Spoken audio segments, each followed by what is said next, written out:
Reprise du débat, resuming debate. The honourable member for South Okanagan, West Kootenay. Well, thank you, Mr. Speaker. I'll start by saying that I'll be dividing my time with the member from Essex.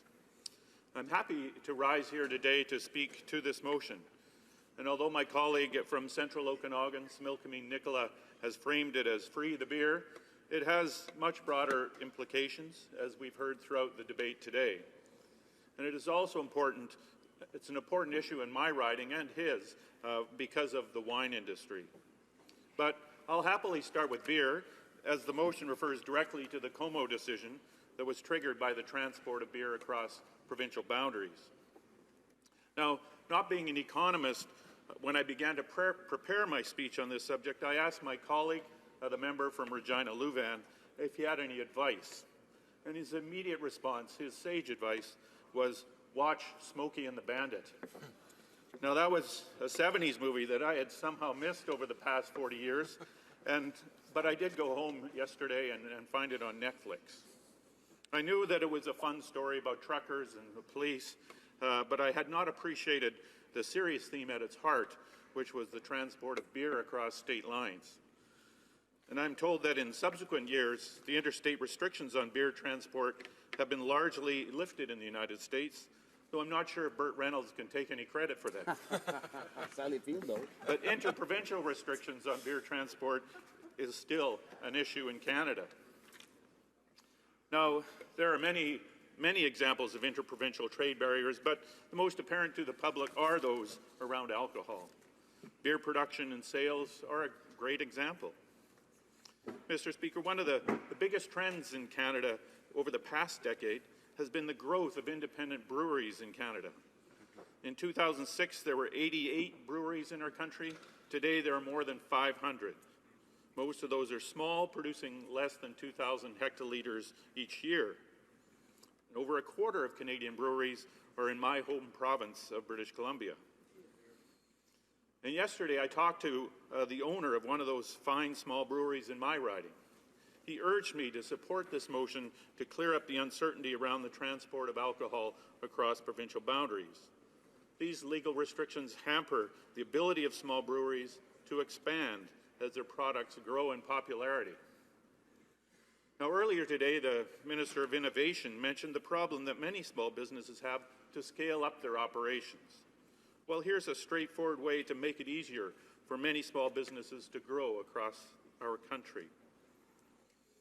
The issue of interprovincial trade barriers is even more critical for small wineries, since it makes even more economic sense for a small winery to ship their product across the country than it does for a small brewery.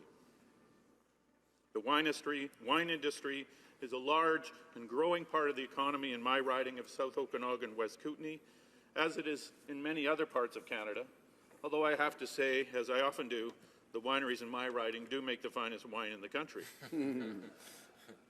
There are now 671 wineries across Canada, over 250 of them in British Columbia, and they create $6.8 billion of economic activity each year. And I applaud the member from Central Okanagan, Smilkameen Nicola, for his private member's bill in the previous Parliament that removed the federal interprovincial trade barriers around wine. Unfortunately, since that bill was passed, only 3 provinces have removed their own barriers to the transport of wine: British Columbia, Manitoba, and Nova Scotia. And for British Columbia producers, the most critical barrier is that between British Columbia and Alberta. Now, when Parliament passed the legislation that freed up interprovincial wine trade a couple of years ago, Alberta was the only province without specific trade barriers around wine. Now, ironically, the Progressive Conservative government in that province then took it upon themselves to create such legislation in order to keep a barrier in place once the federal barrier was removed. So now, to bring wine into Alberta from British Columbia or from any other part of Canada, you must accompany that wine across the border and you must consume it in your own home. Now, many of the visitors to the local wineries in my riding come from Alberta. And many of them are so impressed with the quality of wine that they taste, they like to buy a case or two to ship it home. They can't do it. And they can't go back home and order that wine online. And neither can wine shoppers from Ontario, Quebec, or most other provinces in Canada. But if they were from the United States, or Nova Scotia, or Manitoba, they could do both of those things. You know, I've talked to many of the wine producers in my riding, and several from other parts of Canada in the past few years. And lately, they've quickly brought up the Como decision as an example of how federal action could help their industry grow.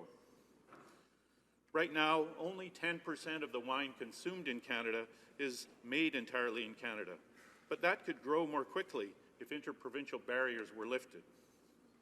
And that would benefit all Canadians, both financially and by allowing them to consume the fine wines made in my riding and across the country. So the question today is on the motion. Is this the best way to move forward?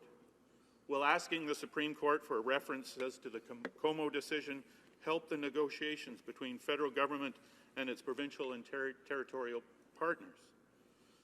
I can only say now that the situation now is a situation of uncertainty, and it cannot be helpful to these negotiations.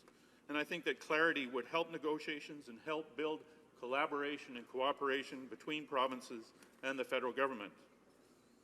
So I'm happy to support this motion, and while I can't speak for all of the House, I think on this side of the aisle at least, as Burt Reynolds would say, we've got ourselves a convoy.